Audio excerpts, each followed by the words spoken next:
I spent 50 years chasing something that never once looked back at me. And I don't mean a woman. I don't mean a dream. I mean money. Plain and simple, money. And the sad part is, while I was chasing it, everything that actually mattered just slipped right through my fingers. My name is Robert. I'm 71 years old and I live alone in a 2-bedroom house in Dayton, Ohio. The second bedroom has boxes in it, has had boxes in it for about 6 years now. I keep telling myself I'm going to go through them one day. I never do. I wake up every morning around 5:15, not because I have anywhere to be, just because my body forgot how to sleep past that. I make coffee, same coffee I've been making for 40 years, Folgers, dark roast, and I sit at the kitchen table and I listen to the house. It's quiet. It's always quiet. I worked in manufacturing most of my life. Started at a plant in Cincinnati when I was 19. Moved around a few times. Ended up at a parts facility outside Dayton when I was 32. Did that until they closed the place down in 2009. I was 62 then. Too old to start over, too young to quit. So I did odd jobs. Drove trucks for a while. Worked at a hardware store for 2 years. You do what you have to do. The money was always tight. Not desperate, not homeless, but tight. Like there was never quite enough air in the room. That feeling followed me my whole life, and I spent most of that life trying to make it stop. Picking up extra shifts, saying yes to overtime, missing things I should have been at. And it never stopped. The feeling never stopped. My wife, Carol, she passed in the spring of 2018, March 14th. She'd been sick for a while, but it still hit me like a wall when it happened. We were married 39 years. 39 years. And I'm not going to stand here and tell you it was all beautiful, because it wasn't. We had our bad years. Years where we barely spoke. Years where I was so deep in the stress of money and work and worry that I wasn't really there even when I was home. She used to say, "Robert, you're sitting right next to me and I can't reach you." I used to think that was just something people said. I understand it now. God help me, I understand it now. We have 2 kids. Had 2 kids. Still have them. They're grown. My son Daniel, he's 44, lives in Portland. My daughter Susan, she's 41, she's in Atlanta. They have their own lives, their own families. I understand that, I do. But there's a kind of loneliness in understanding it that nobody really talks about. After Carol died, Daniel called every Sunday for about 3 months. Then it became every other Sunday. Then once a month. Then it got to where I was the one calling and not always hearing back for a few days. I don't say this to make him the villain. He's not. He's busy. He has a wife. He has 2 kids of his own. He has a job that runs him ragged. I know that. But I also know what it feels like to wait for a phone that doesn't ring. And I know what it feels like to tell yourself it's fine when it isn't. Susan is a little more present. She calls on birthdays and holidays and sometimes in between when something reminds her of her mother. Those calls are the ones I look forward to the most. She'll say, "Dad, remember that summer we drove to Myrtle Beach and the car broke down in South Carolina?" And I'll say, "Yes, I remember." And we'll laugh for a minute. And then the call ends and the quiet comes back. Now here's where I have to tell you something I haven't told many people. And I need you to bear with me because it took me a long time to understand it myself. In 1998, I made a decision that I thought was the right one. I had a chance to go in with a guy I knew from the plant, a man named Gary Hoffmeister, on a small business venture. Nothing fancy. A small engine repair shop in Centerville, just south of Dayton. Gary was good with his hands, knew engines inside and out, and he'd found a space, had a plan, needed a partner to split the cost. He asked me if I wanted in. The buy-in was $12,000. Now, $12,000 in 1998 was not nothing. It was a lot of money for us. Carol and I talked about it for 3 weeks. She was cautious by nature, but she said, "Robert, if you believe in it, do it. If you don't, don't. But don't do it halfway." I wanted to believe in it. I really did. But I was scared. I was scared of losing the money, scared of what would happen if it didn't work, scared of what my boss at the plant would say if I started putting my attention elsewhere. So I told Gary no. I told him I couldn't swing it. He understood. He found another partner. That shop opened in early 1999. By 2004, Gary had expanded it, opened a second location in Beaver Creek. By the time he retired in 2016, he had 3 locations and a good life. Not rich, but comfortable. Really comfortable. The kind of comfortable I never got to feel. I drove past that original shop on a Tuesday afternoon in the fall of 2016, about a month after Gary retired. I sat in the parking lot for a while. I don't know what I was looking for. Maybe I just wanted to see it. Maybe I wanted to feel something other than what I'd been feeling for a long time. And what I felt, sitting there in that parking lot, was not regret exactly. It was something quieter than that. It was the realization that I had made a choice based entirely on fear, and that fear had cost me. Not just money. It had cost me something harder to name. A sense of having tried. A sense of having bet on myself even a little bit. I went home that night and I sat at the kitchen table. Same table I sit at every morning. And Carol came in and asked me what was wrong. And I said nothing, just tired. And she looked at me for a second, the way she used to look at me when she knew I wasn't telling the whole truth. And she said, "Okay, Robert." And she went back to watching her show. I didn't tell her what I'd seen that day. I don't know why. Maybe I didn't want to open up a whole conversation about choices and regrets and roads not taken. Maybe I was embarrassed. She died about 18 months later, and I never did tell her. That sits with me sometimes. Now, I'm not telling you this story because the real lesson is about money.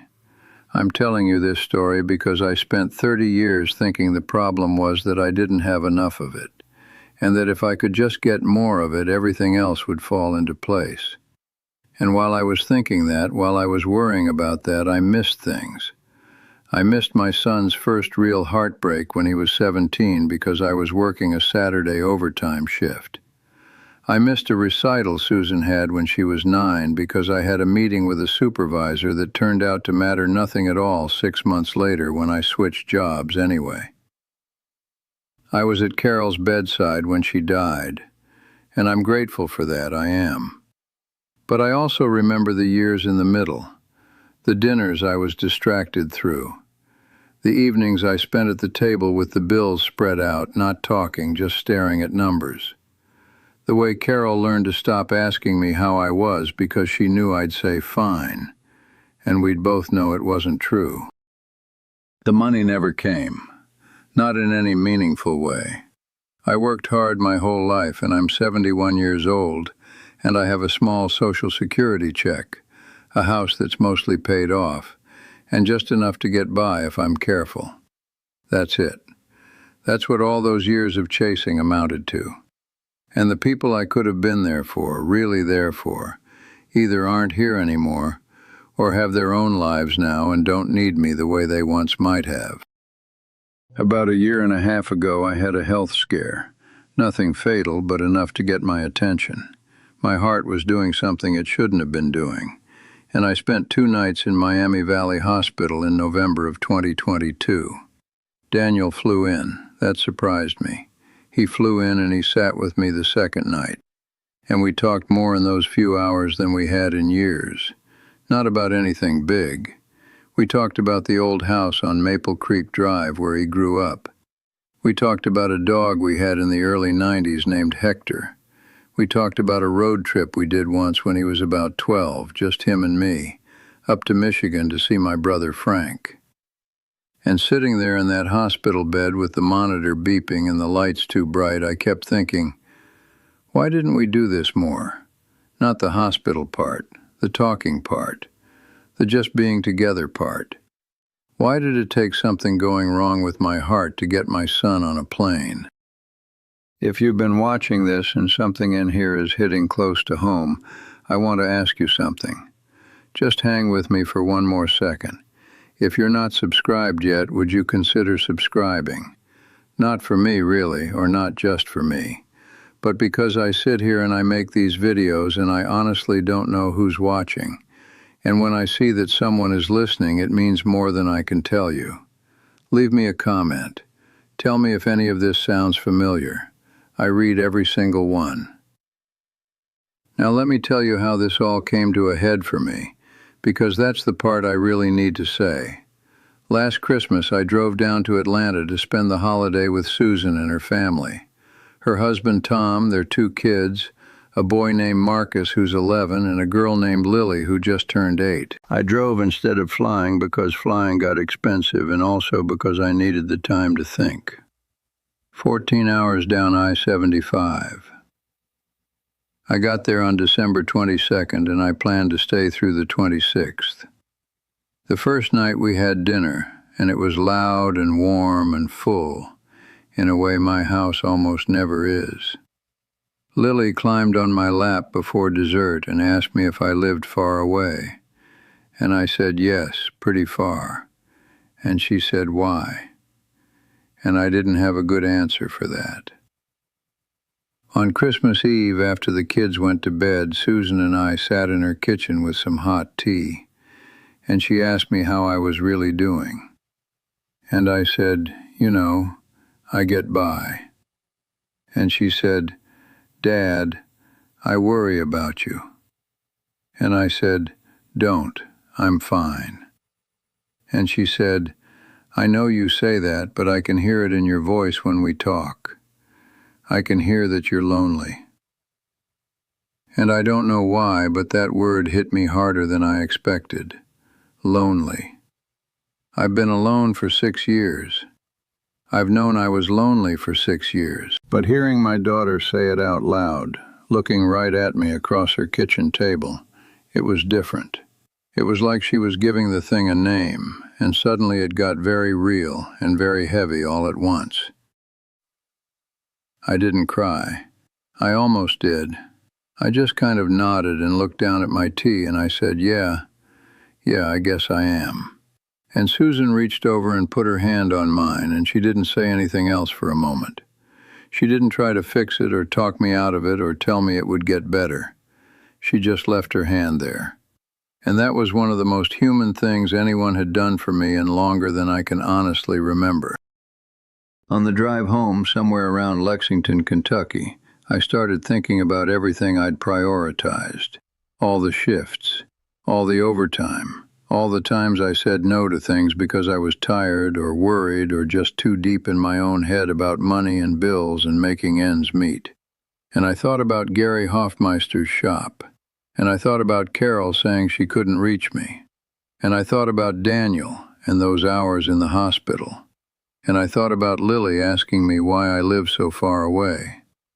And I realized that the thing I'd been chasing my whole life had never once slowed down to let me catch it. But the people who loved me had. They'd slowed down over and over again. They'd reached out. They'd waited. And I'd been too busy looking somewhere else to notice until most of them were gone or grown or too far away to hold. I'm not going to tell you I have it figured out now. I don't. I still wake up at 5:15. I still make the same coffee. The house is still quiet. But I call Daniel now without waiting for him to call first. I called my brother Frank last month, first time in almost 2 years. And we talked for almost an hour about nothing important and everything that matters. I'm going back to Atlanta in April. I'm not chasing money anymore. Not because I have enough of it, because I don't. but because I finally understand that more of it was never going to fill the thing that actually needed filling. And I wasted a lot of years learning that lesson the hard way. If you're younger than me and you're watching this, please hear me. Not because I'm wise, I'm not particularly wise, but because I've lived it. Whatever it is you're grinding for, whatever it is you're working toward at the cost of the people around you, ask yourself if it'll be worth it. Ask yourself who's going to still be there when you're done. Ask yourself if your daughter could put her hand on yours tonight if you needed her to. Because let me tell you something. I have watched a lot of things lose their value over 71 years. Money comes and goes, jobs disappear, opportunities close. But the people who love you, really love you, there aren't that many of them. There never are. And they don't wait forever. If you made it to the end of this, I want you to know that it means something to me. More than I probably know how to say. I don't make these videos to be famous or to get 1 million views. I make them because I'm sitting in this quiet house and I have things I needed to say. And maybe somebody out there needed to hear them. If any of this reminded you of someone, share this with them. Maybe it's your dad. Maybe it's a friend you haven't called in too long. Maybe it's yourself on a hard day. And if you haven't subscribed yet, please do. It really does help. And it reminds me that someone out there is listening. And on the quiet mornings, that matters more than you know. Thank you for being here. I mean that.